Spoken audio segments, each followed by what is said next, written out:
Part 2। पेशकश मीरे कारवान। ठाकुर झुककर उसकी पेशानी पर बोसे दे रहा था। उसकी आंखों से एक बार फिर आंसू बह निकले और वो सिसकियां ले रहा था। मैंने बड़ी आहिस्तगी से उसे अलग हटाया और लाश को चादर से ढक दिया। मैं ठाकुर को लेकर सरधानी से बाहर आ गया। राहदारी में बहुत सारे लोग जमा थे। उनमें से एक दो जाने पहचाने चेहरे भी नजर आए, लेकिन इस वक्त मुझे याद नहीं आ सका कि वो कौन थे और मैंने उन्हें कहाँ देखा था। एक पुलिस ऑफिसर ठाकुर को बाजू से पकड़कर एक तरफ ले गया और देर तक उससे सरगोशी में बातें करता रहा। मुझे दीवार से टेक लगाए खड़ा इधर उधर देख रहा था। अचानक मुझे एक और ख्याल आ गया। राहदारी में बहुत सारे लोग जमा थे। इनमें श्याम सुंदर और ठाकुर के दोस्त भी थे और पार्वती के रिश्तेदार भी। उसकी माँ तो बार बार धाड़ी मार रही थी। उसके अलावा कुछ और खवातीन भी थीं, लेकिन जानकी या रूपमती दिखाई नहीं दी। सुबह 7 बजे श्याम सुंदर के कत्ल की इतला मिलते ही ठाकुर हवेली से भाग खड़ा हुआ था। मुझे तो इस ख्याल से नहीं जगाया था कि मैं रात भर जागा था और फिर श्याम सुंदर को भी देखने के बाद, उसकी कोठी पर आने के बाद वो अपने हवास खो बैठा था और उसने रूपमती को इस दुर्घटना की इतला नहीं दी थी। मैंने ठाकुर की तरफ देखा। इंस्पेक्टर ने एक हाथ उसके कंधे पर रखा हुआ था और उसके चेहरे पर नजर जमाए कुछ कह रहा था। मैं इस मौके से फायदा उठाते हुए इस्तकबालिया काउंटर की तरफ आ गया। बहुत वसी और अरीज लॉबी थी। उसे इंतजारगाह में कहा जा सकता था। थोड़े थोड़े फासले पर सोफे और कुर्सियां बिछी हुई थी। मुनासिब जगहों पर कंक्रीट के बड़े बड़े खूबसूरत गमले भी रखे हुए थे, जिनमें ऐसे पौधे लगे हुए थे जो सिर्फ साए में ही नशुमा पा सकते हैं। लंबे चौड़े इस्तकबालिया काउंटर से जरा आगे एक कितार में 4 टेलीफोन बूथ थे। एक बूथ खाली था। एक औरत उस तरफ बढ़ रही थी। मैं तेज तेज कदम उठाता हुआ उससे पहले ही बूथ में घुस गया। रिसीवर उठाकर मतलूबा सिक्के डाले और नंबर मिलाने लगा। दूसरी तरफ से कॉल रूपमती ने रिसीव की थी। मैं इधर उधर की बातों से ये टोल लेने की कोशिश करता रहा कि उसे इस सानहे की इतला मिली थी या नहीं। बात करते वक्त ही फोन पर उसे रामू ने झड़प के बारे में बताया था और उस वक्त रूपमती मेरी और ठाकुर की हैरियत दरियाफ्त कर रही थी। उसकी बातों से अंदाजा हो गया था कि डॉक्टर श्याम सुंदर के कत्ल की से कोई खबर नहीं है। एक बुरी खबर है रूपमती, मैंने असल मौजू पर आते हुए कहा। कहो, मैं सुन रही हूँ, रूपमती ने कहा, लेकिन भगवान के लिए कोई ऐसी खबर मत सुनाना जिसे मैं बर्दाश्त न कर सकूं। बात ही कुछ ऐसी है, लेकिन बर्दाश्त करना पड़ेगा, मैंने कहा और फिर मुनासिब अल्फाज में उसे डॉक्टर श्याम सुंदर के कत्ल के बारे में बताने लगा। रूपमती तफसील जानना चाहती थी। मुझे जितना मालूम था मैंने उसे बता दिया और फिर फ़ोन बंद करके मैं बूथ से बाहर आ गया। जब मैं राहदारी में पहुंचा तो पार्वती को इमरजेंसी रूम से बाहर लाया जा रहा था। वो पहियों वाले स्ट्रेचर पर बेहोश पड़ी थी। उसका जिस्म सफ़ेद चादर से ढका हुआ था, अलबत्ता चेहरे पर चादर नहीं थी। खून ज़्यादा बह जाने की वजह से उसका चेहरा सफ़ेद हो रहा था। वो वार्ड बॉय स्ट्रेचर को धकेल रहे थे और एक नर्स ने खून की वो बोतल ऊपर करके उठा रखी थी, जिससे मुंसलिक रबर की पतली सी नलकी से कतरा कतरा खून पार्वती के जिस्म में मुंतकिल हो रहा था। स्ट्रेचर को पार्वती के रिश्तेदारों ने घेर रखा था। उसकी माँ तो धाड़े मार मार कर रो रही थी और 2 औरतों ने इसे बड़ी मुश्किल से संभाल रखा था। पार्वती के पिता राणा ईश्वरी सिंह ठाकुर उनको सहारा दिए चल रहे थे। उन दोनों की हालत हासी अबतर थी। पार्वती को एक प्राइवेट रूम में पहुंचा दिया गया। तकरीबन आधे घंटे बाद जब डॉक्टर कमरे से निकला तो राणा ईश्वरी सिंह और ठाकुर को तसल्ली देते हुए कहा, मरीज़ अब खतरे से बाहर है, तशवीश की कोई बात नहीं, उसे शाम तक होश में आ जाएगा। राणा और ठाकुर कमरे में चले गए। मैं बाहर खड़ा रहा। थोड़ी देर के बाद जानकी और रूपमती भी पहुंच गई। रूपमती की आंखें रो रो कर सुर्ख हो रही थीं। यहाँ मैंने हर शख्स की आंखों को अश्क बार ही देखा था। इससे अंदाज़ा हुआ कि डॉक्टर श्याम सुंदर को लोग कितना चाहते थे। जानकी और रूपमती कमरे में चली गईं। 2 मुसल्ला पुलिस कांस्टेबल भी दरवाजे पर खड़े हो गए थे। वो दिन हमने अस्पताल में ही गुजारा था। ठाकुर सुबह 7 बजे इतला पाकर हवेली से भाग खड़ा हुआ था। उसने चाय तक नहीं पी थी और मैंने भी अभी तक कुछ नहीं खाया पिया था। 4 बजे के करीब मैं और रूपमती ने ज़बरदस्ती उसे थोड़ा कुछ खिला दिया। मैंने भी एक सैंडविच ले लिया था। रात 8 बजे के करीब पार्वती को होश आ गया। पुलिस ऑफिसर उस वक्त अस्पताल में ही मौजूद था। वो डॉक्टर की इजाज़त पाकर पार्वती का बयान लेने के लिए आ गया। फालतू लोगों को कमरे से निकाल दिया गया।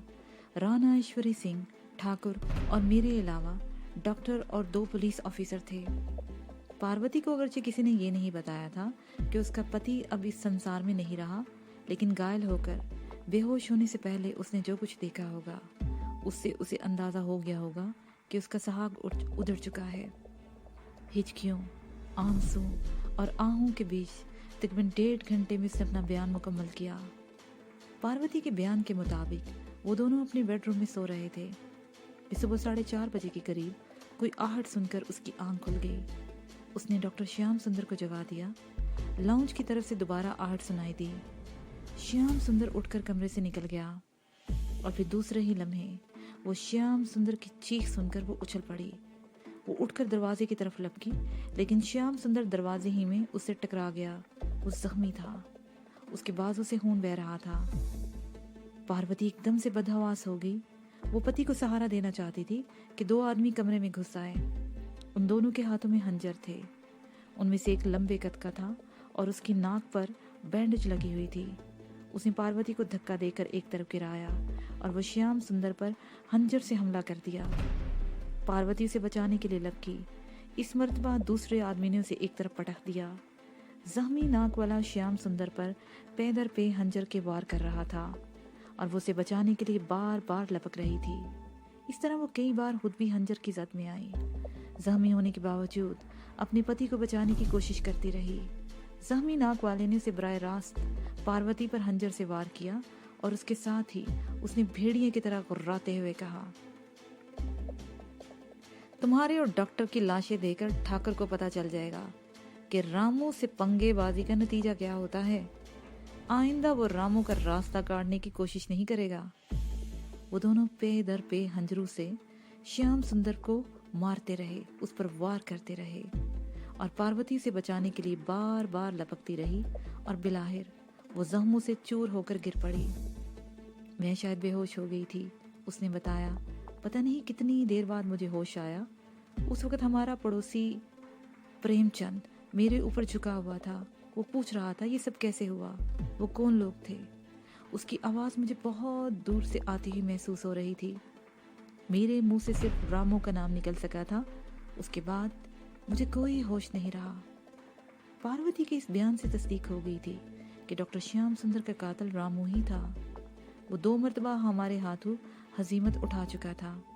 पहली मरतबा मुझसे उस वक्त पिटा था जब उसने मुझे और सोनिया को वीरान सड़क पर रोका था और दूसरी मरतबा गुज़श्ता रात जब उसने मुझे और ठाकर को सेक्रेटेरिएट के अकब में सुनसान सड़क पर रोककर हमें कुछ सबक सिखाने की कोशिश की थी, लेकिन वही गधे की तरह मार खाकर भाग निकला था।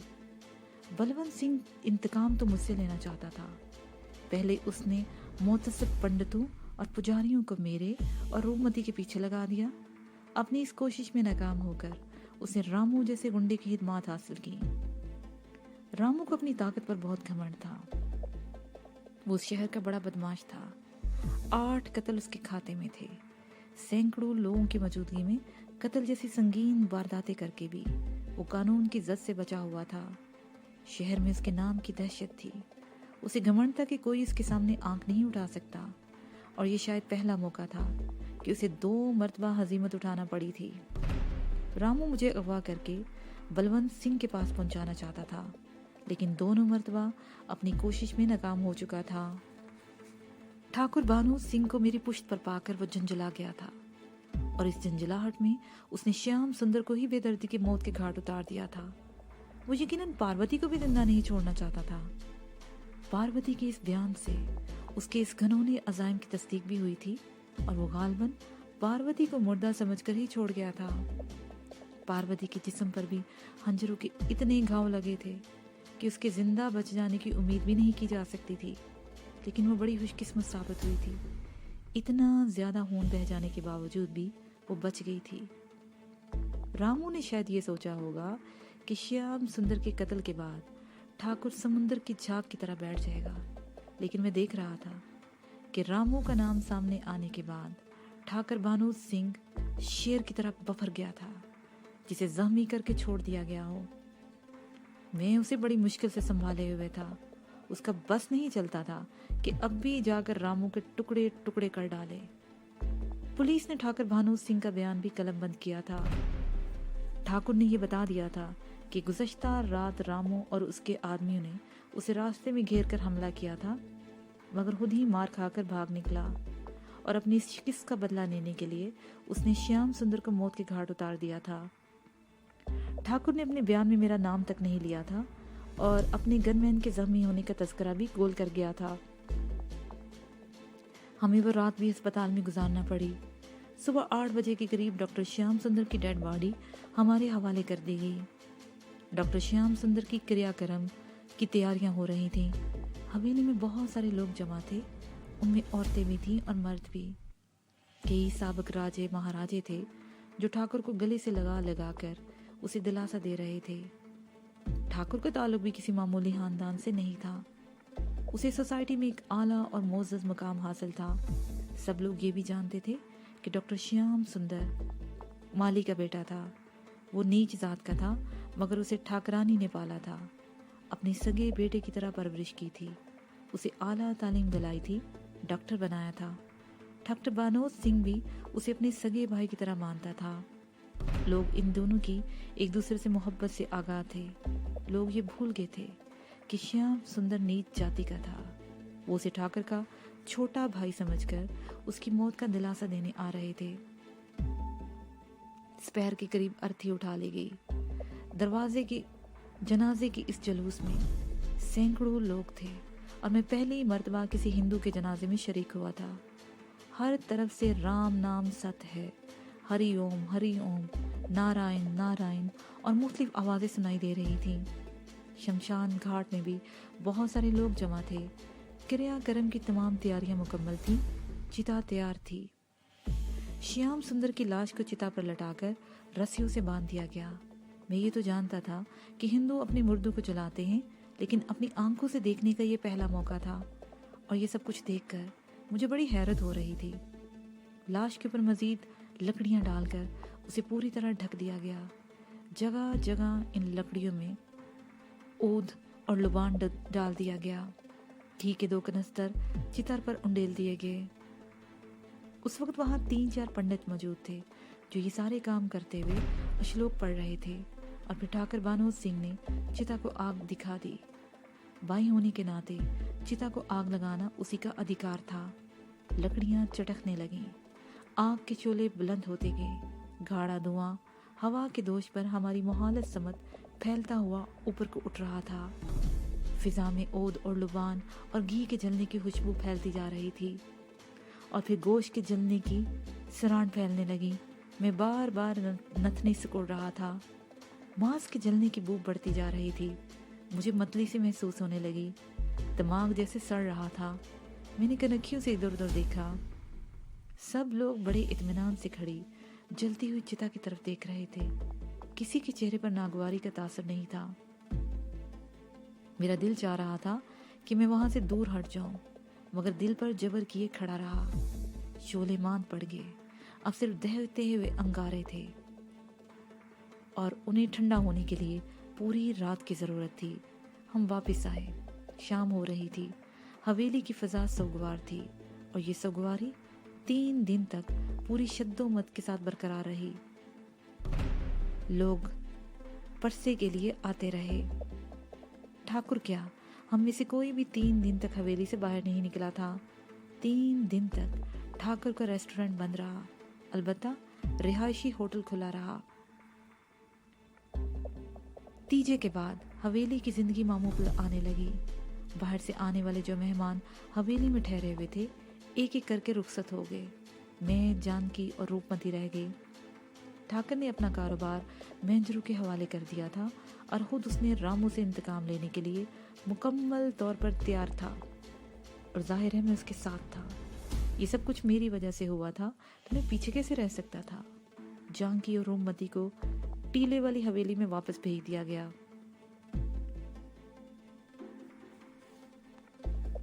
बमला भी उनके साथ ही चली गई थी।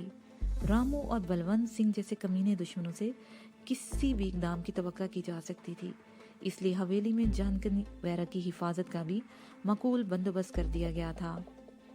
अगले रोज दोपहर के वक्त मैं और ठाकर भी वहां पहुंच गए। दोपहर के करीब हम वापस आ गए और शहर में रामू की तलाश शुरू कर दी। और रामू इतना बेवकूफ नहीं था कि ठाकुर के भाई को कत्ल करने के बाद आज़ादी से घूमता रहता। एक तरफ पुलिस उसकी तलाश में छापे मार रही थी और दूसरी तरफ हम उसका खोज लगाते फिर रहे थे। मुझे ऐसे कामों का बहुत तजर्बा था। जिंदगी ऐसे ही हंगामों में गुजरी थी। मैं जानता था कि रामू जैसे लोगों को किस तरह तलाश किया जा सकता है। मैंने ठाकुर के सामने अपने ख्याल का इजहार किया तो वो चौंक गया। तुम चाहते हो कि एक बदमाश से निपटने के लिए दूसरे बदमाशी को सर पर बिठा लिया जाए? उसने मुझे घूरा। ऐसा नहीं होगा ठाकुर, मैंने मुस्कुराते हुए जवाब दिया। मेरी जिंदगी ऐसे ही लोगों से निपटते हुए गुजरी है। उस बड़े बदमाश का पता छोटे बदमाशों से ही मालूम किया जा सकता है। उन्हीं की तवस्सुत से हम रामू तक पहुंच सकते हैं। ठीक है, बात ठाकुर की समझ में आ गई। वो मुठियां भींचते हुए बोला, काश मुझे एक मौका मिल जाए। मैं इसका वो हशर करूंगा कि आइंदा किसी बदमाश को किसी शरीफ आदमी की तरफ आंख उठाकर देखने की हिम्मत नहीं होगी। चिंता मत करो, तुम्हें ऐसा मौका जरूर मिलेगा, मैंने कहा। और फिर उसी रात हमने शहर के उन इलाकों के चक्कर लगाने शुरू कर दिए जहां गुंडों और बदमाशों से सामना होने की तवक्का थी। जोरावर गेट, पोलिया, जार घाट, रामगंज बाजार और न्यू गेट, स्टेशन रोड, हमने कोई ऐसी जगह नहीं छोड़ी थी जहां अमली तौर पर गुंडों और बदमाशों का राज था। लेकिन इन दिनों पुलिस की सरगर्मियां भी अरूज पर थीं। रामू की तलाश में जगह जगह छापे पड़ रहे थे। छोटे मोटे गुंडों को भी पकड़कर बंद किया जा रहा था। बहुत सारे गुंडे अपने आप को बचाने के लिए रोपोश हो गए थे। चौथे रोज किशनपुर बाजार में अजमेरी गेट के करीब भगत नामी एक शख्स से मुलाकात हो ही गई। भगत उम्र में 40 के करीब लगभग था। घुटे हुए मजबूत जिस्म का मालिक था और शक्ल से ही गुंडा लगता था। उसे नीली जीन्स और घुटनों तक लंबा खुरदरा कुर्ता पहन रखा था। रामू का नाम सुनकर वो गड़बड़ा सा गया। उसे गहरी नजरों से हम दोनों का जायजा लिया। रामू दादा आजकल रोपोश है। पुलिस उसकी तलाश में जगह जगह छापे मार रही है। उसे तो उसके फरिश्ते भी तलाश नहीं कर सकते। मगर तुम कौन हो और उससे क्यों मिलना चाहते हो? उसने पूछा। एक काम लेना चाहते हैं उससे, मैंने कहा। अगर तुम इसके बारे में कोई सही इत्तला दे सको, मेरा मतलब है राब्ते का कोई जरिया बता सको, तो तुम्हारा भी अच्छा फ़ायदा हो सकता है। मैंने बात करते हुए पतलून की एक जेब से नोटों की एक मोटी सी गड्डी निकालकर दूसरी जेब में मुंतकिल कर ली। मेरा अंदाज ऐसा था जैसे ये हरकत मुझसे गैर इरादी तौर पर सरजद हुई है। मेरा मकसद पूरा हो गया था। नोटों की गड्डी देखकर भगत की आंखें चमक उठी। उसने मुहतात निगाहों से इधर उधर देखा, फिर बोला, यहाँ बात करना मुनासिब नहीं, मेरे पीछे पीछे चले आओ। अभी रात के 10 बजे थे। वो बारोनक इलाका था।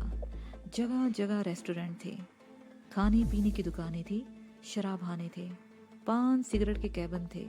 इधर उधर लोग खड़े थे। हमें भगत के साथ देखकर किसी को शुबा हो सकता था। शायद भगत भी कुछ इसीलिए परेशान था। वो नहीं चाहता था कि कोई हमें उसके साथ देख ले। वो हमें लेकर एक तारीक गली में घुस गया। हम उसे 8-10 कदम पीछे चल रहे थे। 2 और गलियां घूमकर वो एक जगह रुक गया। हमारे साथ धोखा भी हो सकता था, लेकिन हम पूरी तरह मोहतात थे। वो बहुत पुरानी सी इमारत थी जिसमें छोटी छोटी खोलियां बनी हुई थी। उसने एक खोली का दरवाज़ा खोला, अंदर दाखिल होकर बत्ती जलाई और हमारे अंदर दाखिल होने के बाद दरवाज़ा बंद कर दिया। मैं उस इलाके की पुलिस के एक एक मनुष्य को जानता हूँ। वो हम दोनों को नीचे से ऊपर तक देखते हुए बोला, तुम दोनों पुलिस वाले तो नहीं हो सकते, सीबीआई से हो या सीआईडी से। हमारा ताल्लुक ना तो पुलिस से है, ना सीआईडी और ना सीबीआई से।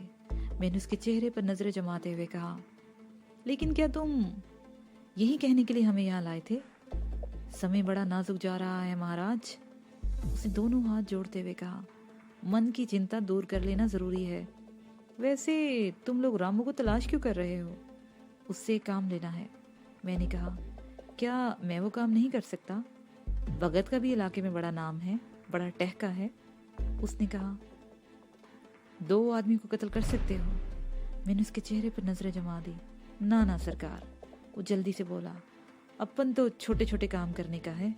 किसी की पिटाई करनी है, किसी को उठाना है, कोई लौंडिया चाहिए, बस सरकार। कत्ल जैसे काम में अपन हाथ नहीं डालता। वैसे वो चंद लम्हे खामोश हुआ, फिर बोला, वैसे अगर रामू मिल भी गया तो वो भी तुम्हारा काम नहीं करेगा। आजकल उसका सितारा भी गर्दिश में है और वो चूहे की तरह किसी बिल में घुसा हुआ है। क्यों? क्या वो इतना ही बुज़दिल है? मैंने कहा, हमने तो सुना है कि वो बड़ा जिगरी आदमी है। पुरहजूम बाजार में किसी को मौत के घाट उतार दे तो पुलिस उस पर हाथ नहीं डाल सकती। पहले ऐसा ही था, परंतु अब उसका समय बदल गया है। भगत ने कहा, उसने एक गलत आदमी पर हाथ रख दिया था, उसके भाई का कत्ल कर दिया। ठाकुर बानोद सिंह इस शहर का बहुत बड़ा और इज्जत वाला आदमी है। वो अपने भाई की हत्या का बदला लेने के लिए बेकल हुआ फिर रहा है। पर तुम लोग किस दुनिया में रहते हो? तुम्हें क्या ये सब कुछ मालूम नहीं? पूरे शहर की पुलिस रामू को खोजती फिर रही है। हमें वाकई मालूम नहीं है, मैंने जवाब दिया। हम लोग बीकानेर से आए हैं। लेकिन क्या तुम डॉक्टर भानोद सिंह को जानते हो? वो महापुरुष है, भगत ने जवाब दिया। अपन ने इसको देखा नहीं है, पर उसके बारे में सुना बहुत कुछ है। अपन का ऐसा नसीब कहाँ कि उस जैसे महान देवता के दर्शन कर सके। पर महाराज, वो बारी बारी हम दोनों की तरफ देखने लगा। आप लोग अपना समय बर्बाद ना करो। मेरी मानो तो बीकानेर वापस चले जाओ। पुलिस रामू को खोज नहीं लगा सकी, तुम क्या लगाओगे? अपने काम के लिए बीकानेर में से किसी को तलाश कर लो। मैंने ठाकुर की तरफ देखा, उसकी आंखों में भी चमक सी उभर आई थी और मैं भी दिल ही दिल में मुस्कुरा रहा था। भगत एक बदमाश जरूर था, लेकिन उसके दिल में खोट नहीं था। और फिर ठाकुर के बारे में भी उसके ख्यालात बहुत अच्छे थे। वो हमारे काम आ सकता था। भगत, मैंने उसके चेहरे पर नजरें जमाते हुए कहा, अगर मैं ये कहूँ कि ठाकुर भानोद सिंह को रामू की तलाश है तो क्या तुम हमारी कुछ मदद करोगे? ठाकुर को ऊपर देखा नहीं हूँ, तारीफा बहुत सुनी है, परंतु अपना नसीब कहाँ कि उस महापुरुष की कोई सेवा कर सकूं। अपन तो बहुत ही थर्ड क्लास आदमी हूँ। चरस बेचकर और गालम गलोच करके एक वक्त पेट भर के रोटी खाता हूँ। वो ठाकुर भानोद सिंह, कहाँ वो महान हस्ती और कहाँ भक्ता धोबी।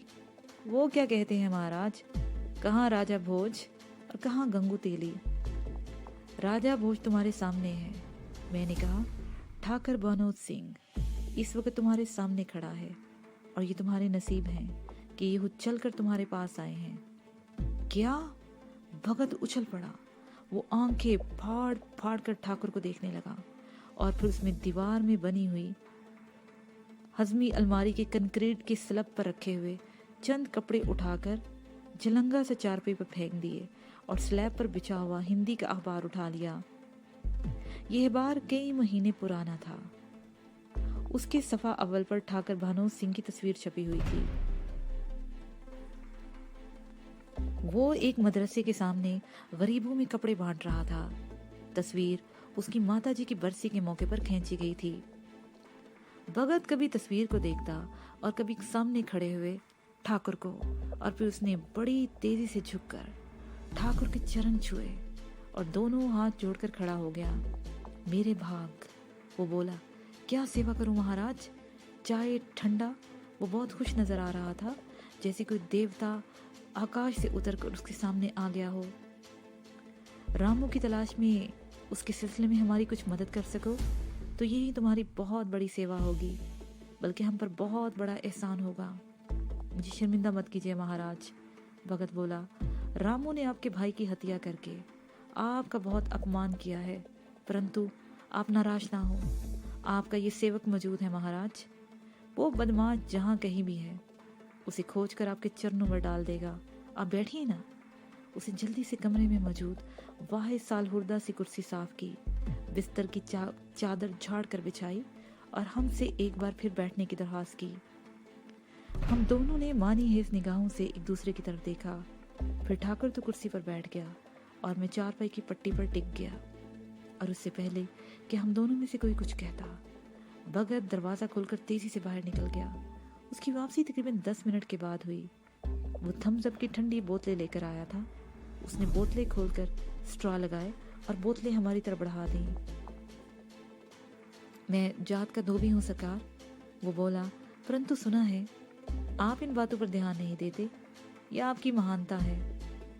मैं ऐसी बातों पर वाकई ध्यान नहीं देता भगत, ठाकर ने कहते हुए उसके हाथ से बोतल ले ली। दूसरी बोतल मैंने ले ली। उसने मेरे बारे में पूछा तो मुझसे पहले ठाकर बोल उठा, ये हिम्मत सिंह है, मेरा मित्र। ओ हिम्मत सिंह। भगत की आंखों में चमक उभर आई। आपके नाम भी बड़ा प्रचार है महाराज। आज तो वाकई मेरे भाग जाग उठे हैं। भगत तो मेरे आने पर खुश था ही।